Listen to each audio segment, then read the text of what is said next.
Assalamualaikum warahmatullahi wabarakatuh. Salam sejahtera bagi kita semua. Para mahasiswa, kita lanjutkan belajar kita dengan topik transformatif dan pada kesempatan kali ini kita akan sama-sama belajar tentang tipologi kesadaran manusia dan pedagogi transformatif. Jadi, uh, tipologi manusia yang bagaimanakah yang dapat mendukung ya uh, pendidikan yang transformatif. Nah, ya, ini kelanjutan dari materi kemarin ya, apa hal-hal yang mendasari pedagogi transformatif ya, termasuk filosofis ya, dan pemikiran-pemikiran pendidikan yang melandasi pedagogi transformatif. Dan kita akan mempelajari salah satu pemikiran pendidikan dari uh, Paulo Freire, ini seorang praktisi pendidikan dari Brazil yang sangat terkenal ya, tentang tipologi kesadaran manusia dalam punya pendidikan kaum tertindas. Ya, Freire membagi manusia menjadi tiga tipe, atau masyarakat manusia menjadi tiga tipe, yaitu tiga tipe kesadaran, yaitu kesadaran medis, kesadaran naif, dan kesadaran kritis. Dari tiga tipe kesadaran manusia ini mana yang relevan ya dengan pedagogi transformatif? Ya, kita pelajari satu persatu ya. Kita telah satu persatu. Yang pertama adalah kesadaran medis. Ini adalah sebuah kesadaran masyarakat manusia ya, yang tidak mampu melihat adanya kaitan antar suatu faktor dengan faktor lainnya. Lihat suatu itu ya belum bisa melihat ya. Ini faktor-faktor apa saja yang mempengaruhi ya, yang menyebabkan sebuah kondisi di masyarakat. Faktornya apa saja dan bagaimana hubungan antar faktor-faktor itu ya, menyebabkan terjadinya suatu kondisi di masyarakat. Dan sebuah perubahan yang terjadi itu ya didasarkan pada memang sudah proses alamiah ya, itu merupakan sebuah takdir Tuhan gitu ya, sehingga tidak perlu di intervensi ya, tidak perlu digabungkan lagi, itu sudah takdir Tuhan dan itulah ya adanya ya masyarakat mengalami kondisi seperti itu ya sudah itu bukan takdir Tuhan, apa lagi ya, mau diapakan lagi gitu kira-kira ya. Ini hanya melihat sesuatu dari sisi faktor kehendak Tuhan ya, segala sesuatunya sudah terjadi karena memang takdir Tuhan ya. Ini misalnya kalau contoh di masyarakat Indonesia ya yang sebagian besar petani, masyarakat pertanian ya, misalnya uh, mengapa para petani saat ini kok masih belum meningkat ya sejahteraannya, ada apa ya, apakah itu memang sudah ditakdirkan oleh Tuhan bahwa petani di Indonesia ini adalah nasibnya begitu, tidak ada faktor lain yang menyebabkan para petani di Indonesia ini masih begitu saja, semuanya adalah faktor dari kehendak Tuhan, faktor Tuhan. Nah, inilah kira-kira gambaran kesadaran medis ya, memberikan segala sesuatu pada kekuatan di luar manusia yang itu sudah menentukan garisnya seperti itu, takdir Tuhan itu. Kesadaran medis ya. Ya, kalau dulu di dalam sejarah ya, sejarah masyarakat Indonesia di bidang pertanian itu pada masa kolonial terutama ya, itu masyarakat petani di Indonesia itu mengalami apa yang disebut dengan evolusi pertanian. Jadi para petani itu dari tahun ke tahun itu kondisinya ya gitu saja, ya. Tidak ada perubahan yang berarti. Nah, misalnya seorang petani memiliki anak tiga. Anak yang pertama uh, hanya bisa sekolah sampai sekolah SD, misalnya. Dulu sekolah rakyat ya. Anak kedua ya juga hanya bisa sekolah sampai sekolah rakyat. Begitu dengan anak ketiga. Atau bahkan sama sekali. Jadi ketika anaknya ini, anak pertama sampai ketiga tidak ada yang bisa memasuki jenjang sekolah atau pendidikan. Sehingga dari generasi ke generasi, dari tahun ke tahun tidak ada perubahan. Gitu aja. Sehingga masyarakat banyak mengalami evolusi. Tidak ada perubahan yang berarti ya gitu-gitu aja tetap. Ya. mengalami evolusi. Nah, ini apa faktornya? Kalau masyarakat dengan kesadaran magis menganggap itu ya memang sudah ditakdirkan oleh Tuhan begitu ya, si petani itu begitu kondisinya ya. Punya 3 anak ya semuanya tidak bisa sekolah, sudah nasib, sudah ditakdirkan oleh Tuhan, tidak bisa diapa-apakan, tidak ada faktor lain ya, tidak perlu ada sebuah perlakuan, ada sebuah intervensi ya untuk merubah nasib petani itu. Ini sadar magis ya, sadar sudah diberikan kepada kekuatan di luar manusia. Nah, dalam dunia pendidikan, apa misalnya gambaran bahwa eh, kesadaran magis ini ada ya di dunia pendidikan? Ya, dengan kesadaran magis ini karena segala sesuatunya dikembalikan kepada takdir Tuhan, maka ya apa siswa ya sekolah ya itu ya melalui proses pendidikan yang lama misalnya sudah panjang tapi ya eh, tidak bisa menganalisis segala sesuatu yang menjadi faktor penyebab di luar faktor Tuhan, sehingga siswa menjadi apa ya bersifat fatalistik ya, ya pasrah gitu aja lah, yang apa yang dilakukan oleh guru ya diterima saja ya, apa yang diberikan oleh guru ya itulah yang diterima ya, apa yang disampaikan oleh guru sebagai sebuah kebenaran ya tinggal diterima aja ya, tidak ada usaha-usaha untuk melakukan suatu perubahan misalnya ya, atau suatu intervensi pelakuan ya. Nah, sehingga ya tinggal terima saja apa adanya ya, pasrah gitu ya. Apa yang disampaikan oleh guru ya tinggal terima aja lah. Nah, ini yang dikritik oleh Paulo Freire sebagai pendidikan gaya bank, banking system. Siswa di sekolah itu hanya diberi materi sebanyak-banyaknya ya, tinggal menerima apa adanya. Nggak usah protes, nggak usah apa bertanya ya. Jadi tinggal mengakumulasi pengetahuan yang sudah diberikan oleh guru, ya itu terima saja. Ya, kemudian ya uh, mahasiswa menjadi cenderung ya terasing dari masyarakatnya ya, karena ya sekedar menerima saja apa yang dia peroleh dari budaya yang itu dianggap sebagai sebuah kebenaran. Jadi, dengan gaya bank ya seperti bank lah ya, bank ya, seorang misalnya pelaku di bank ya sudah ditumpuk saja gitu di akumulasi bank itu sudah tidak saja dengan gaya bank ya, dengan pendidikan bisa terjadi begitu ya. Nah, yang kedua adalah kesadaran naif. Nah, ini kesadaran masyarakat yang sudah mengetahui adanya suatu masalah, ada suatu problem ya, tapi belum sampai mampu sampai menyelesaikan masalahnya dan menjadikan faktor manusia itu sebagai faktor penyebab masalah itu. Jadi kalau tadi yang magis itu balik kepada Tuhan, ini kepada manusianya, faktor manusianya. Itulah sumber masalah ya. Nah, jadi kalau tadi petani, mengapa petani kok dari tahun ke tahun kok begitu-begitu saja ya, tidak meningkat kesejahteraannya? Ya karena memang faktor petaninya itu sendiri, manusia, si petani manusia itu sendiri ya, beda faktor lain. Jaga faktor petani itu bekerja kurang keras, bekerja bermalas-malasan gitu ya. Itu faktor itu ya, faktor penyebab masalah ya di masyarakat, faktor manusianya. Malas, kurang kerja keras, dan seterusnya ya. Ini kesadaran yang naif ya. Jadi tidak sampai dia tahu ya ada masalah, tapi bagaimana penyebab masalah itu ya, akar penyebab masalah itu tidak sampai bisa menemukan itu ya, ya supaya akhirnya dikembalikan kepada faktor manusianya ya, yang di akar penyebab masalah.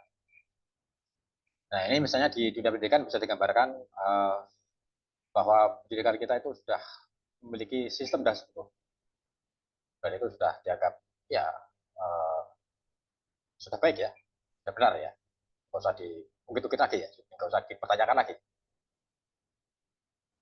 Jika siswa yang masuk di sebuah sekolah maka tinggal menyesuaikan diri saja dengan sistem dan struktur yang sudah ada, karena sudah dianggap baik dan dianggap benar ya.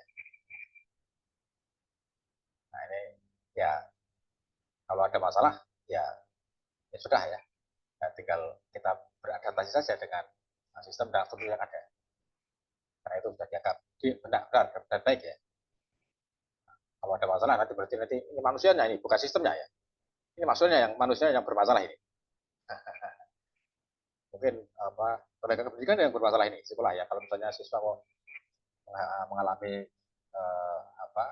kesulitan belajar di sekolah ya, dalam belajar, nah, yang jadi penyebabnya ini adalah gurunya misalnya, ya.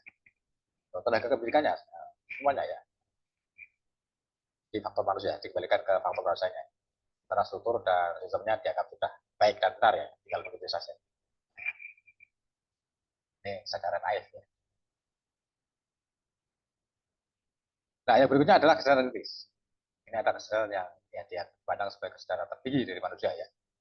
Masyarakat dengan kesadaran ini maka mampu melihat ya, menganalisis faktor penyebab masalah itu dan kemudian bagaimana mencari solusinya, merumuskan solusinya. Ada masalah, bisa ditemukan akar masalahnya dan bagaimana jalan keluarnya, solusinya. Nah, ini tidak lagi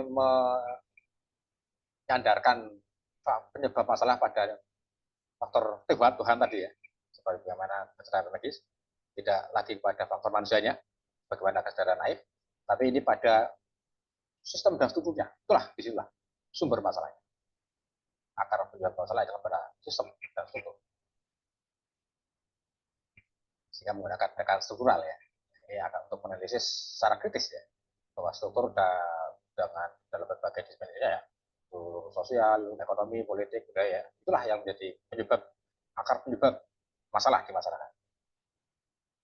Jadi mendekati masalah secara kritis, secara struktural, lihat ke spektrum yang lebih luas lagi, yaitu sistem dan struktur. Itulah sumber masalahnya. Secara kritis ya.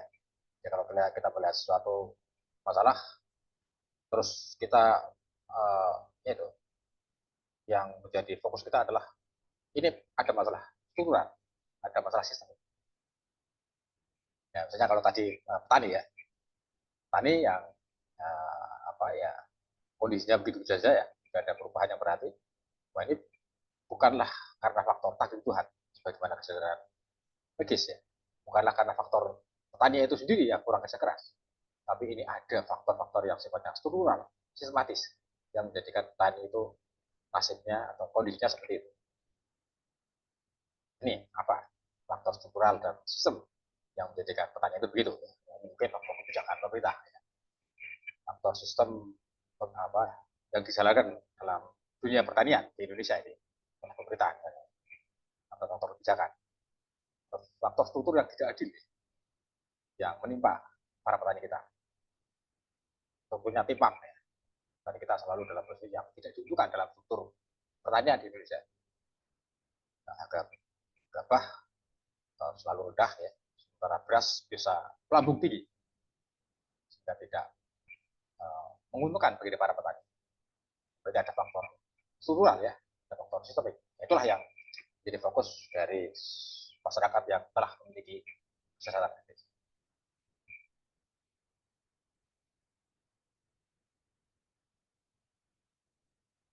Nah, dalam dunia pendidikan ini ya paradigma kritis inilah yang ya akan melatih siswa untuk bisa mengidentifikasi apa yang terjadi dalam sistem dan struktur. Ada sistem dan struktur yang tidak adil. Mungkin di dalam lingkungan yang lebih kecil di kelas misalnya, atau di sekolah, atau di masyarakat, ya, itu bisa mengidentifikasi ada masalah struktur, ada masalah timpangan dalam struktur masyarakat misalnya, atau dalam struktur sekolah misalnya.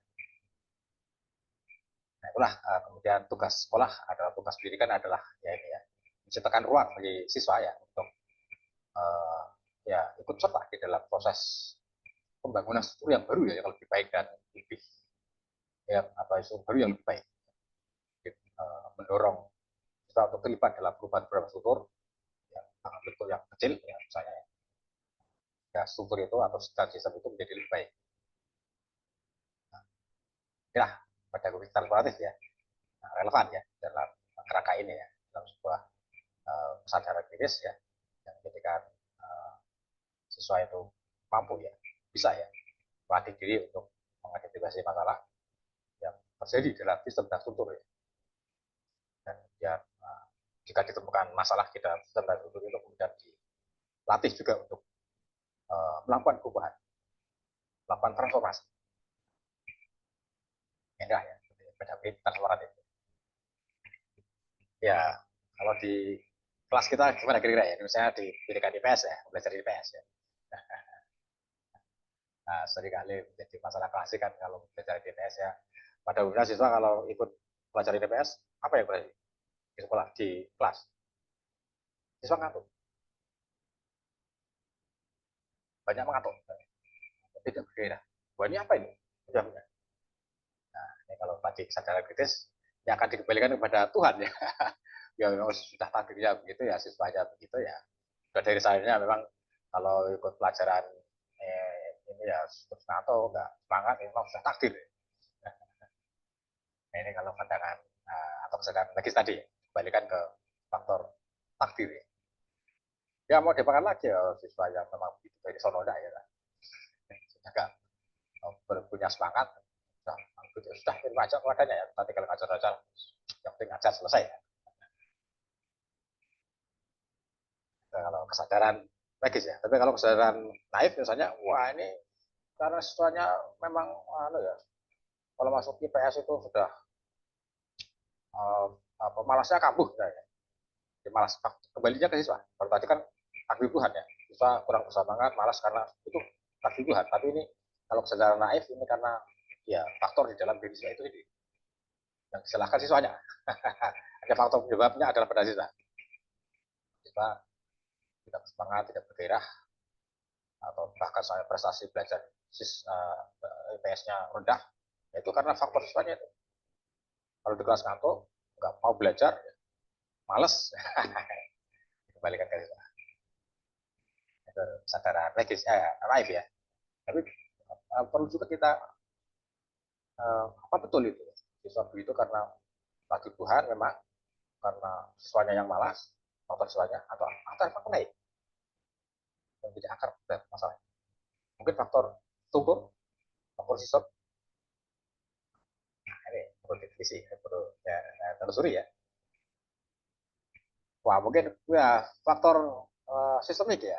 Selama ini apa IPS dipandang sebagai mata pelajaran yang tidak penting. Nah, dalam struktur kurikulum dianggap pelajaran yang nomor sekian lah ya, sehingga hampir semua mata pelajaran IPS ditaruh di jam-jam yang rawan ya. Ketika siswa sudah terkuras energinya, habis konsentrasinya ya. Nah, ini faktor sistemik berarti ya.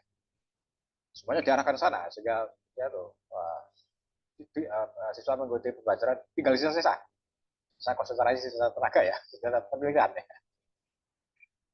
Waktu itu mungkin ya, ini kan maksudnya kita berpikir sistemik, struktur ya. Ada apa di sistem dan struktur ini? Ada masalah apa? Nah, sehingga tidak lagi menyalahkan Tuhan, tidak lagi menyalahkan siswanya ya, tapi membenahi strukturnya, menelusuri sistemnya, bagaimana sistem dan struktur ini bekerja, sehingga apa jika ada masalah yang menjadikan siswa kurang semangat, kurang bergairah dalam belajar IPS, bagaimana kita ubah ya, yang transformasikan agar menjadi lebih baik ya sistemnya, sistem dan struktur dalam belajaran IPS itu menjadi lebih baik. Mungkin dalam itu pembelajarannya, ya, metodenya, ya, medianya, ya, dan seterusnya ya, itu yang perlu kita analisis ya, sehingga nanti akan kita temukan jalan keluar, solusi yang untuk melakukan perubahan, transformasi. Jadi lebih baik lagi belajar IPS kita ya. Ya sekali lagi tidak lagi menyalahkan Tuhan ya, karena menciptakan siswa-siswa yang begitu ya keadaannya ya, tidak lagi menyalahkan siswa ya, yang ya kita anggap siswanya kurang rajin belajar ya, malas-malasan dalam belajar IPS. Tapi kita melihat ke faktor sistem dan struktur ya, sistem dan struktur di kelas kita ya, dalam pelajaran kita ya, itu nanti dari situlah ya uh, pemikiran kita ya, yang bekerja ya, pemikiran kritis kita.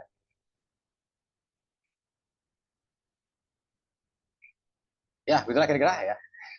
Bagaimana korelasi antara tipologi kesadaran masyarakat menurut saya dengan pendidikan transformatif, yaitu tipologi kesadaran kritis ini yang relevan untuk dikembangkan ya dalam rangka metodologi transformatif. Kira-kira begitu pada usaha kuliah kita pada sore ini. Kalau ada kurang, wassalamualaikum warahmatullahi wabarakatuh.